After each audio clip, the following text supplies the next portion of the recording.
Hey, what's up, everybody? This is Charles Sebastian, and welcome you guys to another episode of the DREAMERSPRO show, where we cover everything from sports, hot topics, classic debates, entertainment, and when we give you guys a fresh perspective on things and how we see them. Today, we got a very interesting show, right?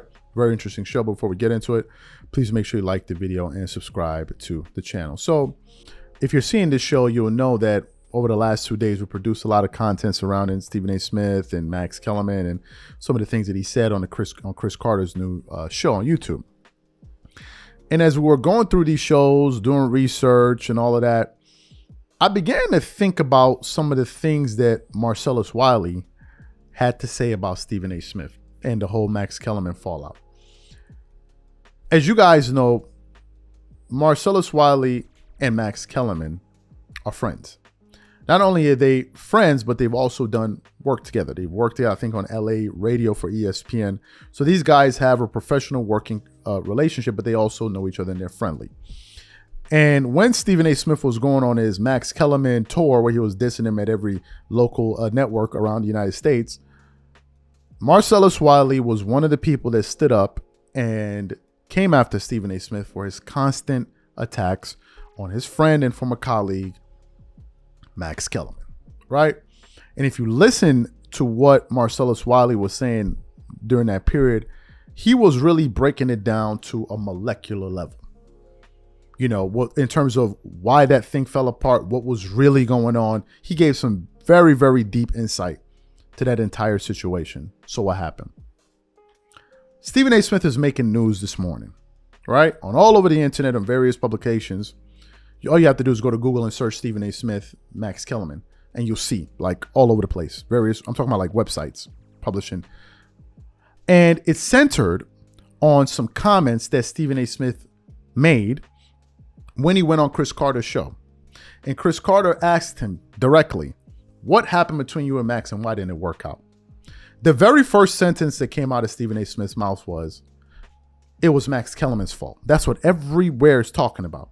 So for those of you guys who didn't hear what Stephen A. Smith had to say, I want to play it for you now, and I want to continue on with the show. Take a listen to what he had to say here about Max Kellerman. Max Kellerman. Yeah. What was the rub there? Why wasn't that show as successful as other partners that you've had in that spot? Lack of chemistry. Believe it or not, it was more his fault than mine. I've seen his friend Marcellus Wiley bring up stuff. Marcellus Wiley knows one side. He certainly never spoke to me about it. Oh, okay, yeah. Never called, never asked, or anything like that. And I'm not hating on him for it because that's his man. Him and Max are very, very tight. But if you want to talk about me, I'm not hard to find. Ask me. Well, we've had hundreds of conversations, that's and right. Marcellus had hundreds of conversations. How about that? How about that? Yes. Yeah. So is one of the many brothers and sisters that this dude has helped out at ESPN. Because listen, when you interview at ESPN, it might be a phone interview, video interview, it might be in person, but when you leave, guess what they do? Yeah. Stephen A. Bro, what you think? Hey, you know him? You know her? Yeah, that all the time. But I will say this. You know, I might disagree with what he says, but there have been times when I think that Marcellus has been more than fair, and he's entitled to his opinion. I'm certainly not here to criticize him. I only bring him up because when I think about Max Kellerman, I think about the narrative that he's helped put out there. And I'm like, talk to me, and all you had to do, because I might.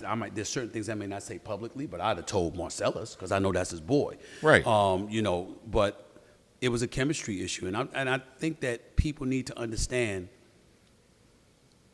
it was mostly my fault. I'm the leader. I'm the executive producer of the show. I'm the star of the show. I wasn't looking at Max Kellerman and saying it was his fault that the show failed. I'm talking about us. How I vibe with all the people that I vibe for. The proof is in the pudding. Look at how I vibed with the people that have been there since he's been gone. Look at how I vibed with Skip Bayless as a debate partner before he arrived. I think that Max Kellerman is somebody that I'm rooting for to return to this business. He's somebody that is nothing short of brilliant, like Yes. genius level, Yes. brilliant. Absolutely true. Here's the issue for a debate show. Because you are such a genius and you are so brilliant, and you have the ability to articulate yourself the way that he does, at some point in time, you're talking and you're talking and you're talking, and you're talking above the audience to the point where they find themselves asking, what did you just say? Now, I might get it because I know you. And I know where you're going. Right. And I know how you feel because I'm working with you every day. So you heard what he had to say. He blamed Max there, and then I started to think back to what Marcellus Wiley had to say. Marcellus, about, let me say 6 months ago, had broken it down to where he basically said that Stephen A. Smith felt intellectually intimidated by Max Kellerman. He also said that one of the reasons it did not work out with Max and Stephen A. Smith was because Max Kellerman was not willing to dumb himself down to the level that Stephen A. Smith wanted him to. That Max was reluctant to give up who he was to be basically this yes man on television. And as he was breaking it down, I'm saying to myself, and I'm thinking about what Stephen A. Smith just said, I said, wait a minute. I said Marcellus was 100% correct on his analysis on Stephen A. Smith. And the proof is in just the comments that we played for you. For those of you who don't remember some of the things that Marcellus Wiley had to say about why he feels this relationship fell apart, I want to play that for you now. We're going to come back and really get into the show. Take a listen to what he had to say here. And then I started to hear what was going on with my boy Max. So we went through the process. Obviously, he left, went back home, big homecoming, big show, making buku bread. I was like, dog, salute. And then I start watching, and then I start knowing what was really going on. Now, all of my intel doesn't come from Max. I'm just going to get that out the way. I'm going to preface it like that. Why? Because that ain't a good homie to put you always in a position where you got to talk about your situation. A good homie will also get it from everyone else in that situation. So I ain't got to put you in that bad place where you got to go to work every day and face your reality, which wasn't always a good reality. Let me take y'all behind the scenes because I know the people who helped construct that show. I know Max. I know Stephen A. Stephen A. wanted Max for very specific reasons. Now, I'm going to say these reasons, and everybody's going to have a reaction. He wanted Max first because he was white. He wanted Max second because he was intelligent. He wanted Max third because Max can speak on all things, including some things that even Stephen A. can't speak on if you really want to go there. Max's hip-hop knowledge is killing 99% of the people in this world. His boxing knowledge, etc., right? So he fills in the gaps, and also he's Max Kellerman, a white, intelligent dude. All right. Now, Stephen A. used to come on our radio show all the time when we were in L.A., so I know he was familiar with who Max was, but I don't think he paid enough attention because he got slapped in the face with who Max really is. And then y'all saw the awkwardness that ensued because Max all of a sudden couldn't be who Max really was. Let me take you through it. Stephen A.'s first take, the show wanted Max to speak for white America. That's that balancing act. You remember that model? It still exists, but it was really the model. Black, white, all right? We got, highbrow, lowbrow, right? Uptown, downtown, streets, boardroom, all those damn dynamics and contrasts that everybody was lazily just buying into. Especially when you lose Skip Bayless, you get Max. Now, it's not just Max speak for white America, but that would allow Stephen A., brother, get to speak for black America. Now we got it. And then Stephen A. felt like he was going to be the king, even though he was already on the best show, #1 rated show, I should say, because I'm speaking for my people. Oh, how empowering. Not only am I #1, but I'm speaking for my people. Okay, now here's the problem. Stephen A., the entertainer, had to meet Max Kellerman, the educator. And boy, that was a class that had a different lesson plan. And that's what happened. That's how this all started. This all started from a guy who was so intelligent, it brought back some of those insecurities from Stephen A. And a guy who would not back down on those issues and actually outshine Stephen A. in the same issues that he wanted to conquer so that he could not only be the king, but also the voice of the people. This ain't Skip Bayless sitting next to you now, a white guy who's like, head nodding on the black issues, head nodding on the societal issues, letting you just speak and just whatever you say, hey, it's the way it goes. Not Max. Max will break down some old ass history on you. He bring it back to the day where you're like, and then all of a sudden what you have to do now is two things. One, kick in overdrive and being the entertainer, because you can't out-educate them on this one. You're not going to out-articulate them on this. But two, you're going to all of a sudden start to suppress them. And I told Max this. I was like, dog, you ain't standing as tall as you used to. You ain't shining as bright as you used to. It's cracking, dog. They not letting you do it. And he was like, dog, it's resistance up there. Okay. Now, what ended up happening is Max kept fighting the resistance, but that headwind was strong. What was worse is how he was starting to get treated. On air, not off air. On air, we all saw it. Stephen A was starting to act out how he didn't like how Max was winning those conversations, how Max was not going with the flow. And then he makes comments like this. You need to do what you need to do or else I'm going to get someone else.